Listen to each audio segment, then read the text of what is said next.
청취자 여러분 안녕하십니까? YTN 뉴스 FM 수도권 투데이의 장원석입니다.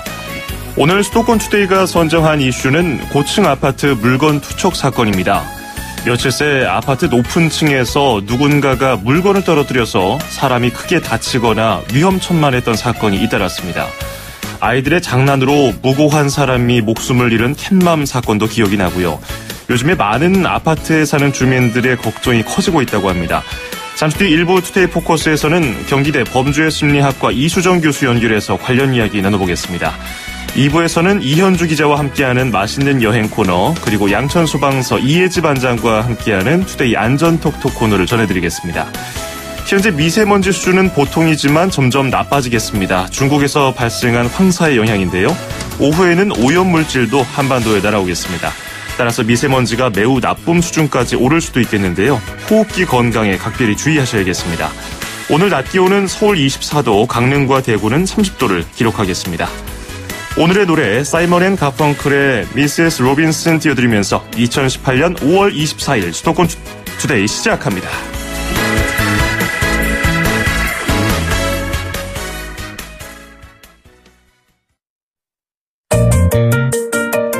음악과 수도권 뉴스가 한방에 수도권 전문 방송 수도권 투데이.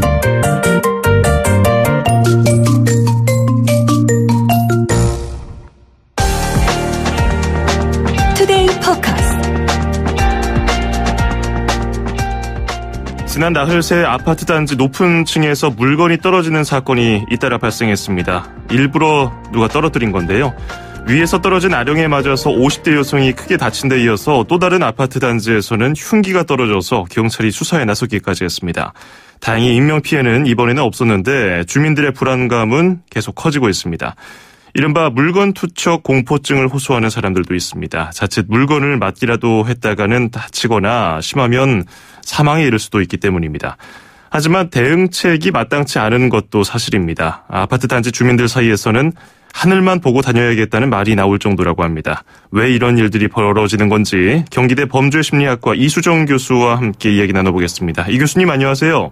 네, 안녕하십니까. 네, 요즘에 고층 아파트에서 낙하물이 떨어지면서 이걸 맞거나 아니면 굉장히 위험천만한 일까지 겪은 분들의 사례가 종종 알려지고 있는데 이런 일이 자주 발생하나요? 빈도로 보면 자주 발생한다고 보기는 어렵습니다. 네. 그러나 이제 한번 딱딱한 물건이 떨어지면 피해가 워낙에 크게 발생할 수 있는 일이다 보니까 예. 굉장히 경각심이 높아서 언론에서 보도도 많이 하고 그런 그 상황인 것으로 보입니다. 예. 그런데 이런 아슬아슬한 상황이 계속해서 네. 이 나흘 새 몇 차례 있었단 말이죠. 이렇게 연쇄적으로 일이 발생하는 것은 또 어떻게 보십니까, 혹시? 그러니까 이번 사건은 좀 열심히 들여다봐야 될 필요가 있는데요. 예. 처음에 일어났던 사건은 그야말로 철없는 어린 아동에 의한 실수로 보입니다. 예. 물론 아이를 제대로 보호하지 않은 부모에게는 상당한 책임이 있겠지만 기껏 7살짜리가 한 행위이기 때문에 그 제목에 대해서는 사실은 어떤 처벌이나 이런 것들이 생각보다 쉽지 않을 것으로 보이는데요. 문제는 두 번째 사건입니다. 지금 첫 번째 사건이 일어나고 난 이후에 일정 기간 후에 이제 새로 입주한 아파트에서 발생한 사건인데요. 날카로운 이제 주방용 물건이 떨어졌습니다. 그러다 보니까 이것은 일종의 모방 범죄 비슷하게 일어났으나 아이에 의한 실수라고 보기는 어렵고 이 부분은 틀림없이 성인에 의해서 어떤 고의성을 가지고 발생했을 가능성이 높아서 지금 이 두 번째 사건에 대해서는 지금 빨리 피의자를 검거를 해서 처벌을 해야 될 필요성이 있는 것으로 보입니다. 예. 말씀하신 것 중에서 이제 첫 번째 사건은 아령이 떨어졌다는 거잖아요. 한 1kg 그렇습니다. 조금 넘는 아령인데 네. 이게 위에서 떨어지다 보니까 저도 예전에 저희 동네 초등학교 학생들이 3층쯤에서 주먹만한 물풍선을 던지고 놀다가 창밖으로 튕겨져 나갔는데 거기 세워져 있던 차량 앞유리가 금이 가더라고요. 그 정도로 위에서 뭔가 떨어지면은 굉장히 위험한데 그래서 그 어깨에 아령을 맞은 50대 여성은 굉장히 크게 다쳤다고 또 하는데, 근데 7살 어린이는 뭐 실수가 됐든 어쨌든 다른 뭐 중범죄를 저질렀다 하더라도 처벌은 못 받잖아요? 네, 뭐 지금 나이가 어리기 때문에 10세 이하의 아동의 10세 미만의 아동에 대해서는 지금 소년법도 적용하기가 어려운 연령층입니다. 그렇기 때문에 지금 이 사건은 사실상 처벌이 불가능하다 이렇게 얘기할 수밖에 없을 것 같고요. 예. 이런 부분에 대해서 이제 뭐 그럼에도 불구하고 어떻게든 이제 그 피해가 발생을 했으니까 그 대목에 대해서는 부모를 상대로 이제 손해배상 청구를 한다거나 이렇게 해서 치료비와 위자료 같은 것들을 요구할 수는 있을 것으로 추정이 됩니다. 그렇게 좀 어떤 금전적인 보상을 요구할 수는 있지만 법적인 제재, 그러니까 뭐 형법상 처벌은 할 수 없고요. 그렇습니다. 예. 그리고 두 번째 말씀해 주신 것, 이거는 뭐 실수라고 보기에는 식칼이 떨어졌잖아요. 그래서 그렇습니다. 다친 네. 사람은 다행히 없었는데, 아유, 이건 뭐 상상만 해도 아찔합니다. 범인 잡을 수 있을까요? 이런 식으로 이렇게 수사를 하면?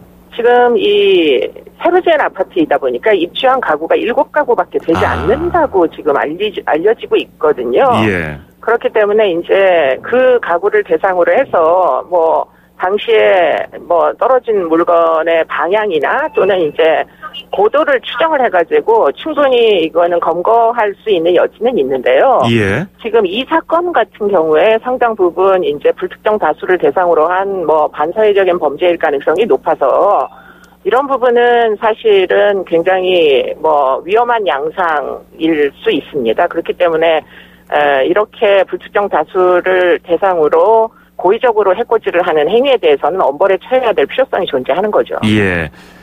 나이에 따라서 그리고 성년인지 여부에 따라서 처벌 수준도 다르고 잣대가 다 다른데, 그렇다면 고의성과 실수에 대한 구분은 어떤 식으로 하며, 만약에 고의적으로 했다면은 뭐 당연히 더 큰 처벌을 받아야 될 것 같은데, 이런 부분은 어떻게 봐야 될까요? 그러니까 그거는 조사 과정에서 예. 지금 동기 부분을 조사를 하면, 그리고는 이 사람의 여러 가지 뭐 지금까지 살아온 경력이나 이런 것들을 조사하면 충분히 추정할 수 있는 여지가 있습니다. 그렇기 때문에 법률적으로 판단해야 될 문제라고 생각이 되고요. 예. 고의가 있을 시에는 이거는 사실은 묻지마 폭력에 해당하고, 사실은 불특정 다수를 대상으로 피해를 입히겠다라는 상당히 위험한 동기에서 출현한 행동이라고 보여서 이 부분은 사실은 일반 묻지마 폭력에 적용이 되는 뭐 여러 가지 엄벌주의가 그대로 적용돼야 되는 거 아닌가, 그런 생각이 듭니다. 예.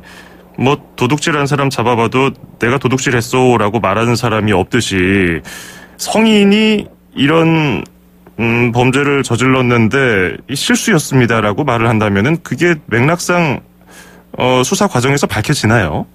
밝혀질 수 있습니다. 왜냐하면 지금 뭐 이사하는 과정에서 물건이 떨어진 게 아니기 때문에 예. 베란다까지 부엌에 있는 물품을 들고 나와서 위에서 아래를 향해서 던진다는 거는, 이거는 실수는 있을 수가 없는 얘기죠. 그렇기 때문에 피의자들의 부인하는 진술에 의해서 뭐 실체적 진실이 밝혀지지 않는 이 정도로 우리나라 사법 절차가 무력하지는 않습니다. 예.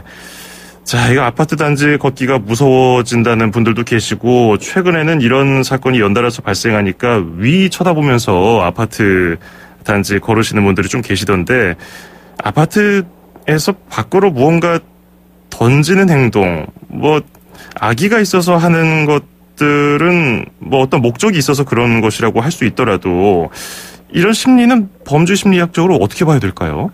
그러니까 지금 이런 사건이 많이 발생하는 건 아니고요. 예. 여전히 어떤 계도적 노력을 해야 될 가능성은 얼마든지 있다고 보이고요. 우리가 공동체 의식을 갖는 게 매우 중요한데, 그게 사실은 지금 이렇게 뭐 좁은 공간에서 여러 명이 함께 사는 지역에서는 특히 공동체 의식을 갖는 게 중요하고, 이미 우리나라에서는 뭐 전 세계 유례 없이 쓰레기 재활용이나 이런 부분은 사실은 굉장히 시민들이 열심히 참여하고 계십니다. 예. 그렇기 때문에 충분히 어떤 뭐 예방적인 노력을 통해서 이런 사건이 다시는 발생하지 않도록 하는 그런 노력을 할 수는 있다고 생각이 듭니다. 예. 만약에 이런 류의 범죄들이 누군가를 특정해서 저지른 경우하고 그냥 일면식도 없는 불특정 다수를 대상으로 하는 경우 처벌 수위가 다른가요?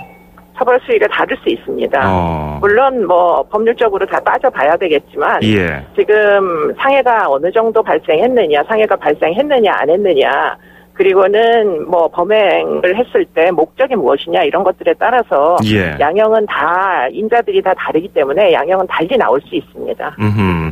최근에 이런 뭐 투척 사건도 있고 비비탄 장난감 총을 가지고 차를 타고 다니면서 그냥 시민들을 향해서 쏘는, 그러면서 막 깔깔거리고 웃는 그런 네네. 류도 있고, 이런 식의 범죄들에서 범죄자들이 가지고 있는 심리는 뭘까요, 도대체?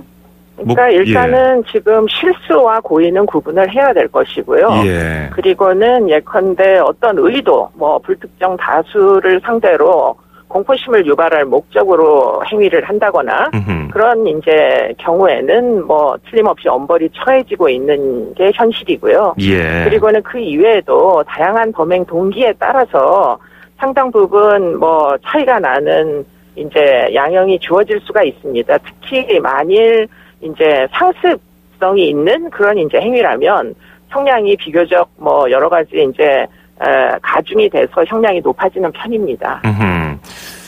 자, 지금 뭐 서울만 해도 대부분 사람들이 아파트에 살고 있고요. 뭐 과거와 달리 고층 건물도 늘어나면서 아이들에게도 관련한 특별한 뭐 공동체 교육이라든지 이런 것들 방금 말씀하신 것들을 해야 될 것 같은데, 그 캣맘 사건이라고도 굉장히 유명했잖아요. 한 3년 전쯤이었는데 아이가 그 위에서 던진 그 벽돌에 그 피해자가 맞아가지고 숨지는 사건이었는데, 어린이들의 경우 어떤 식으로 교육을 하는 게 좋다고 보십니까? 그러니까 아직은 뭐 초등학생들이죠. 그 초등학생들은 사실은 방과 후에 혼자 방치하는 시간을 줄이는 게 가장 좋은 대안입니다. 예. 그렇기 때문에 사실은 방임에 해당하는 이런 이제 가정 환경이 아이들이 실수로라도 이제 비행에 빠져드는 그런 이제 제일 중대한 요건이 되기 때문에 시간을 줄이기 위한 노력, 예컨대 뭐 방과 후 교실이나 이런 것들에 좀 더 적극적으로 참여해서 부모에게 관리받지 않는 시간, 부모가 보호하지 못하는 시간을 줄이는 게 1차적으로 중요하고요. 그리고는 이제 이 뭐 아파트라는 데는 고도가 높기 때문에 어떤 위험한 일이 발생할 수 있는 여러 가지 가능성이 있습니다. 그런 것들을 아이들에게 미리 인지시키고 주지시키고 주의시키고 이런 노력들이 사실은 필요하죠. 교육도 아주 많이 필요합니다. 교육 정도로 가능할까요? 뭐 예를 들면은 정말 이게 습관적으로 너무 반복적으로 된다면은 뭐 정신과적인 치료를 병행한다든지 이런 것도 가능성이 있을까요? 질환이 있는 경우, 예를 들자면 포행 장애나 과잉행동 장애, 이런 장애들이 있는 경우에는 약물 치료가 필요한 부분들이 있지만, 예. 그러나 그렇지 않은 정신질환이라고 보기가 어려운 경우는 대부분 아이들이 잘 알지 못한 채 그냥 장난이 심해서 또는 실수를 하는 일들도 꽤 많이 발생합니다. 그런 일의 경우에는 사실은 부모가 아이들을 제대로 잘 보호하고 있는지 하는 것들에 대한 그 관찰이 꼭 필요하고요. 예. 결국은 가정교육들을 일단은 우선적으로 제공할 수 있는 노력들을 사실은 해야 된다고 보입니다. 예, 알겠습니다. 오늘 설명은 여기까지 듣도록 하죠. 오늘 설명 잘 들었습니다. 고맙습니다. 네, 감사합니다. 네, 지금까지 경기대 범죄심리학과 이수정 교수였습니다. 네, 1부 마무리하면서 모튼 하켓의 Can't Take My Eyes Off You 들으셨습니다. FM 94.5MHz YTN 뉴스 FM 수도권 투데이 듣고 계십니다. 저는 아나운서 장원석입니다. 2부는 맛있는 여행 그리고 투데이 안전 톡톡 코너로 이어가겠습니다. 40초 뒤에 돌아옵니다. 2,500만 수도권 청취자를 위한 모든 소식이 한자리에 YTN 뉴스 FM 수도권 투데이.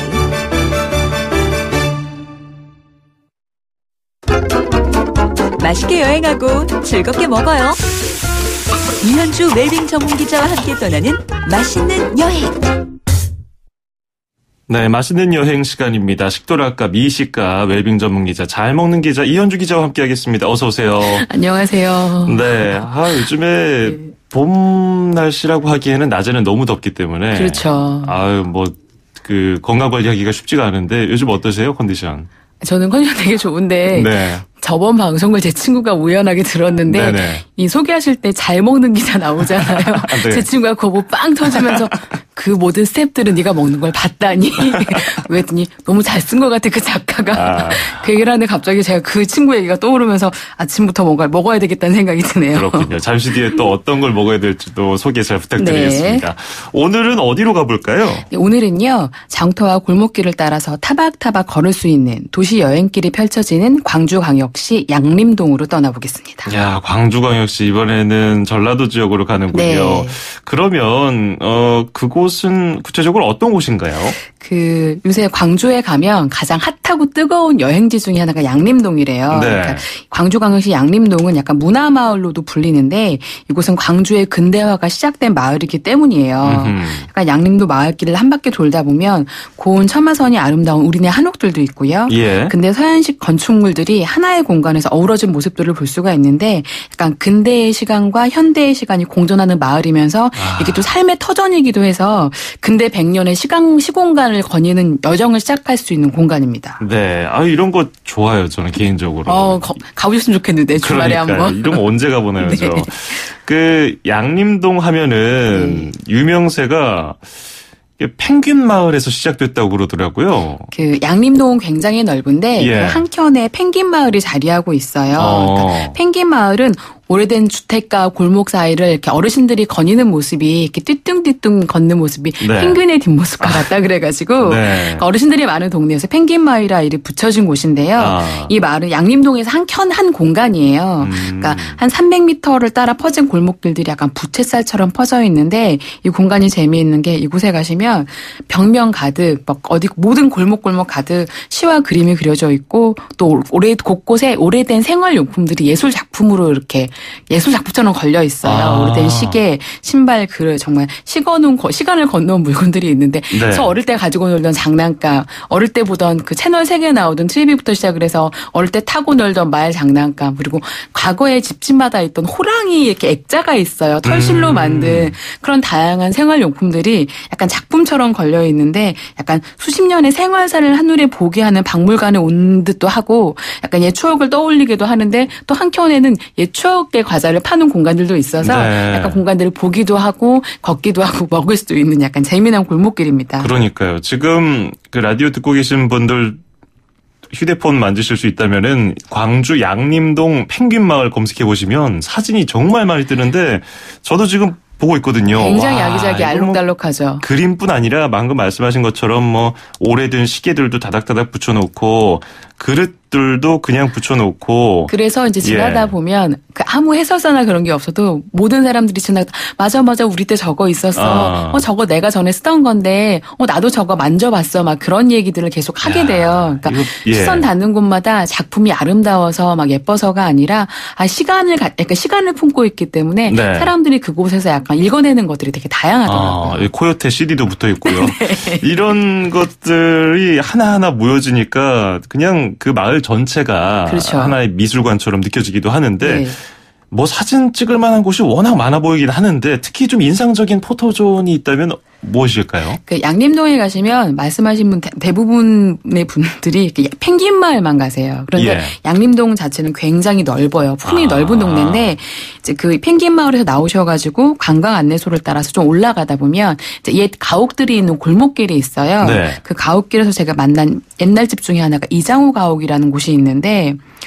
그 조선시대 상류층의 가옥의 형태를 품고 있는데 이 조선시대에 만들어진 한옥이 일제강점기를 거치면서 어떻게 변화했는지 약간 그 근 100년의 시간의 변화상을 그대로 품고 있는 한옥인데 집이 굉장히 멋스럽고 그 안에 들어가서 처마에 앉아 있으니 약간 시간의 느낌도 다르더라고요. 네. 그리고 무엇보다 제가 그 집에 살고 싶었었어요. 이런 집에 살았으면 참 좋겠다. 예. 이 집에 살면 자연도 보이고 문화도 보이고 약간 시간도 느리게 사는 삶을 살 수 있겠구나 하는 느낌이 드는 집이었는데 들어가는데 이게 이제 주말에는 들어가 볼 수가 있더라고요. 딱 그때 한번 가셔서 보시면 사진을 딱 찍고서 내가 살고자 하는 집이야거나 과거에 내가 살았던 집이야라고 약간 그 샷을 남길 수 있는 약간 그런 공간인데 그러니까 펭귄 마을만 가지 마시고 이렇게 주변에 있는 옛 가옥들이나 옛 길을 따라 쭉 걸어보시면 좋을 것 같아요. 아니 지금 거주하고 계신 곳도 북촌 쪽 아닌가요? 근데 느낌이 굉장히 많이 다르더라고요. 제가 이제 북촌 남궁역 그쪽에 살고 있는데 그 지역에 또 바로 건너편에 익선동도 있고 해서 한옥들이 약간 오밀조밀 모여 있는데 요새 막 젊은 층들이 오면서 트렌디하게 바뀌잖아요. 약간 다른 느낌이 뭐냐면 양림동은 여러 시대의 시간이 있어요. 조선시대도 있고 강점기 근대화 시간들이 다 버무려져 있어서 가는 곳마다 아기자기하게 시간이 쌓여 있고 또 사이사이 가는 곳마다 오래된 일상, 오래된 골목길이 풀어내는 추억들이 있고 약간 서울 도심보다는 약간 변화 속도가 조금은 느리고 조금 더 여유가 있더라고요. 그래서 특별히 뭐가 있지 않음에도 불구하고 제가 제일 좋았던 건 그냥 골목들 자체가 되게 좋아서 그냥 특별히 눈에 끄는 게 없는데도 자꾸만 멈춰서서 뒤돌아보게 되고 벽도 한번 짚게 되고 하는 약간 그런 매력이 좀 있더라고요. 야, 좋다. 저는 북촌에만 갈 때마다 여기서 살면 얼마나 좋을까 하면서 그렇게 부러웠는데 거기 사는 사람조차도 매력을 느끼게 하는 저는 것이 더 좋았어요. 저도 제가 사는 동네 참 좋기는 한데 또 다른 매력이 있더라고요. 궁금하네요. 그거 궁금해서라도 한번 양림동 찾아가 보시면은 뭐 서울 북촌, 익선동, 경주 또 다른 차이를 느껴보실 수 있을 거예요. 황리단길과 또 다른 느낌을 받으실 수 있을 것 같네요. 서울에서 기차나 버스 이용하면은 뭐 바로 광주까지 간 다음에 광주에서 또 이동 불편하진 않나요? KTX를 타시면 광주 송정역에 도착을 해요. 송정역에 내리시면 광주에는 지하철이 한 개 노선밖에 없어요. 그 1호선 타시고 남광주역까지 바로 가시면 되는데 남광주역에서 좀 걸으시면 돼요. 4번 출구로 나오셔서. 그리고 아니면 이제 고속버스 이용하시면 고속버스 이용하셔서도 또 그 지하철이 이 고속버스 터미널로 지나가니까 남광주역으로 가시면 되고 고속버스 이용하시는 분들은 남광주역에서 그 터미널에서 남광주 양림동까지 택시 이용하시면 한 15분이면 도착하더라고요. 그러니까 편하게 가시기도 되게 좋고요. 네. 오늘 또 기대가 되는 것이 전라도 하면은 괜히 음식 하면 그리고 또 광주도 유명하잖아요. 양림동에서는 뭘 좀 먹을까요? 혹시 상추튀김 드셔보셨어요? 그거 먹어봤어요. 상추튀김의 시작이 광주입니다. 제 상무지구 쪽에 놀러 갔다가 그러셨구나. 이번에 좀 근처는 가봤네 한번. 가보셨구나.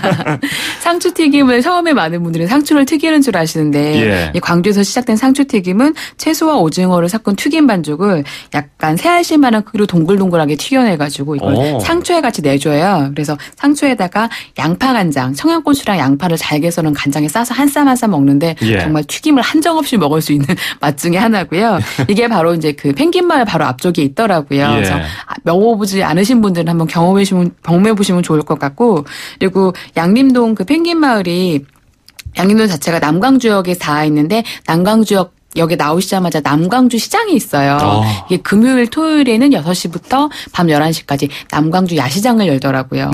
먹거리 천지입니다.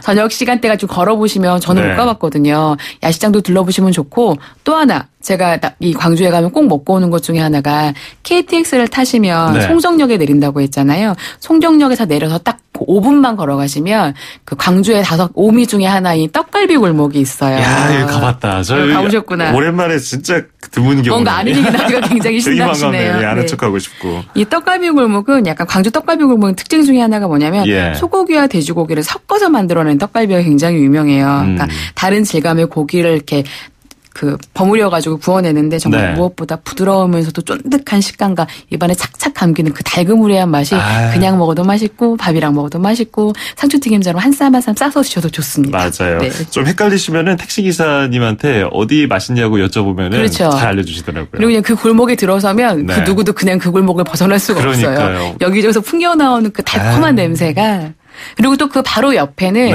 그 오래된 시장을 개조한 그 광주 송정역 시장이 있어요. 그 시장도 둘러보실 만하니까 여행 겸 이제 식도락 겸 둘러보시면 좋을 것 같습니다. 그렇습니다. 오늘은 광주광역시 양림동에 다녀왔는데요. 먹을 것까지 소개를 잘 들어봤습니다. 고맙습니다. 고맙습니다. 네, 지금까지 잘 먹는 기자 이현주 기자였습니다.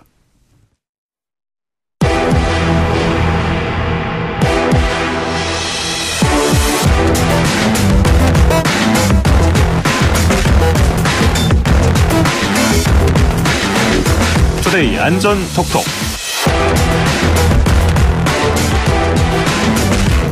언제 어디서 무슨 일이 벌어질지 어떤 사고가 닥칠지 모르는 세상입니다. 내 주변 과연 365일 안전하다고 할 수 있을까요? 내 몸은 다른 사람이 아닌 내가 지켜야 하겠습니다. 자, 오늘도 시민들의 안전을 위해서 바쁘게 뛰어다니는 분을 만나보죠. 서울 양천소방서의 이혜지 반장입니다. 이 반장님 안녕하세요. 네, 안녕하세요. 예, 최근에 저희도 관련형 담배와 관련해서 뭐 위해성도 짚어보고 여러 가지 면에서 조명을 해본 적이 있는데 네. 일반 담배보다는 확실히 냄새가 좀 덜해요. 그래서 전자담배 피우는 분들 많고 인기가 굉장히 높은데 근데 전자담배가 폭발을 하는 사고가 있었어요. 네, 이제 15일 미국 플로리다주의 한 남성이 침대에서 전자담배를 피우던 중 폭발 사고로 인해 사망을 했습니다. 네. 부검에 따르면 이제 직접적인 사망 원인은 두개골에 박힌 전자담배 파편 때문이고요. 경찰은 이제 폭발 후에 화재가 발생해 이제 전신 80%가 화상을 입은 상태였다고 밝혔습니다. 예, 우리나라에서도 종종 이 폭발을 한다든지 불이 난다든지 이런 문제들이 있었는데. 목숨을 잃은 사고까지 있었군요. 근데 이 폭발한 제품이 우리나라에서도 많이 좀 인기가 있는 제품인가요? 해당 전자담배는 필리핀에 본사를 둔 스모크 이 마운틴이라는 X상형 전자담배로요. 안전장치가 없었다고 해요. 요즘 좀 우리나라에서 인기 끌고 있는 관련형 전자담배와는 종류가 다르고요. 그렇군요. 폭발 사고가 좀 잦은가요? 그런 게 많이 보고가 되나요? 좀 꽤 있었습니다. 이제 이번 사망 사건으로 더 주목이 되고 있는데요. 미국 소방청에 따르면 이제 2009년부터 16년까지 미국에서 발생한 전자담배 화재나 폭발 사고는 모두 195건에 이른다고 합니다. 네. 주요 사건들을 보면 입에 물었던 담배가 폭발하면서 치아를 잃고 이제 뺨과 목에 2도 화상을 입은 경우도 있고요. 13년도 3월에는 운전 중 전자담배를 충전기에 꽂았다가 배터리가 폭발하는 사고도 있었고요. 전부 다 아찔한 사고들인데 미국 사례들을 좀 들어봤고요. 우리나라에도 이런 사고가 계속 보고되고 있나요? 네, 이제 국내의 경우에는 찾아봤더니 최근 3년간 전자담배로 인한 화재가 6건 발생한 것으로 파악됐습니다. 네. 다행히 인명피해는 없었고요. 화재 원인은 주로 전자담배 배터리를 충전하는 과정에서 이제 과충전 등의 요인으로 폭발해 화재가 이어진 경우가 많았어요. 이제 정상 제품은 충전이 완료되면 충전을 멈추는 장치가 장착돼 있지만 일부 불량 제품이나 안전 장치가 없는 제품은 과충전으로 기기가 과열되면서 폭발을 일으킨다고 합니다. 국내에서도 화재가 발생한 사례가 있고 또 미국에서 일어난 이번에 그 사망 사건으로 인해서 국내에서 전자담배 이용하는 분들 왠지 좀 찜찜하고 불안하실 것 같은데요. 우리나라에서 판매되고 있는 제품들은 안전할까요? 국내에서 좀 많이 피우시는 전자담배도 이제 작동 방식이나 배터리가 리튬 이온 배터리, 리튬 인산 배터리로 비슷하기 때문에 100% 안전하다고 말하기는 어렵다고 해요. 근데 하지만 이제 국내 전기용품 안전 인증을 받고 배터리 폭발 화재를 방지하는 안전장치가 되어 있는 전자담배를 이용하는 것이 좀 안전할 것 같습니다. 일부 수입이나 유통 경로가 불투명한 저가 전자담배나 이제 폭발을 막기 위한 안전장치가 없는 경우도 있는데요. 좀 이런 담배는 이용하지 않는 것이 좋겠죠? 네. 그러면 전자담배를 즐겨 피우시는 분들 어떤 점들을 유의해야 이런 사고를 막을 수 있을까요? 우선 과충전 때문에 과열돼서 폭발하는 경우가 많다고 했으니까요. 좀 이제 배터리 충전 때는 사용 설명서에 권장하는 정품 충전기, 정품 충전 케이블을 사용해야 됩니다. 좀 이렇게 싸다는 이유로 규격이나 용량이 다른 배터리를 사용한다거나 이제 휴대전화 충전기처럼 전압이 안 맞는 다른 전자기기 충전기를 쓰는 건 금물이고요. 사용 설명서에 권장하는 출력을 가진 어댑터를 사용해 충전하는 게 좋아요. 충전기가 이제 배터리에서 권장하는 출력보다 높게 되면 배터리 과열로 이제 합선도 발생할 수 있거든요. 또한 이제 과충전을 하지 말아야 되는데요. 대부분 기기는 이제 완충됐을 때 아까 말한 것처럼 안전장치, 전류가 흐르는 것을 방지하는 시스템이 탑재되어 있는데 간혹 이 기능이 작동하지 않아서 과충전되는 경우도 있을 수 있어요. 충전하는 동안 너무 방치하지 마시고 완충되면 바로 충전기를 빼는 것이 배터리 안전에 좋겠습니다. 네. 또 이제 곧 날씨 따뜻해지는데요. 고온에서 이제 폭발 위험이 커지는 배터리 특성상 이제 전자담배를 뜨거운 장소에 두는 것도 피하시고 갑자기 사용하시다가 전자담배가 뜨거워진다 싶으면 충전이나 사용을 즉시 멈추는 게 피해가 커지는 걸 예방하는 방법이 되겠습니다. 그렇군요. 여러 가지 신경 쓸 것이 많은데 좀 헷갈린다 싶으면은 전기용품 안전 인증을 받은 제품인지 확인하는 게 중요할 것 같은데요. 이게 KC 마크였나요? 네, 이게 현행법상 전자담배 본체는 KC 인증 대상이 아니고요. 전자담배를 구성한 이제 배터리랑 충전기가 인증 대상이에요. 근데 이 KC 마크가 다양한 인증을 통합한 인증이다 보니까 이게 적합 인증은 이제 전자파에 관한 테스트, 안전 인증은 공장과 제품 사용하면서 안전한지에 대한 테스트인데 문제가 이게 두 인증은 달라도 어느 쪽을 통과하더라도 이제 결과적으로 둘 다 KC 인증 마크를 달고 있게 됩니다. 그래서 때문에 이제 소비자 입장에서 착각할 여지가 있으니까요. 반드시 KC 전기용품 안전 인증을 통과한 제품이 더 확실하겠습니다. 예. KC 마크 확인하시고 이제 전기용품 안전 인증인지 확인하시면 되는데요. 이 인증 정보는 제품 안전 정보센터에서 인터넷을 검색해 보시면 간편하게 조회가 가능하겠습니다. 예, KC 마크 확인하시고 전기용품 안전 인증 그리고 제품 안전 정보센터에서 확실하게 좀 조회를 하신 다음에 사용을 하셔야겠군요. 예, 오늘은 미국에서 발생한 전자담배 폭발 사고와 관련해서 국내 사례 그리고 안전에 유의할 점들까지 살펴봤습니다. 오늘 말씀 잘 들었습니다. 고맙습니다. 네, 감사합니다. 네, 지금까지 서울 양천소방서의 이혜지 반장이었습니다. 네, 5월 24일 수도권 투데이에서 준비한 소식은 여기까지입니다. 끝으로 윤도현의 사랑투 띄워드리면서 저는 인사드리죠. 내일 아침 9시 10분에 다시 찾아오겠습니다. 지금까지 아나운서 장원석이었습니다. 고맙습니다.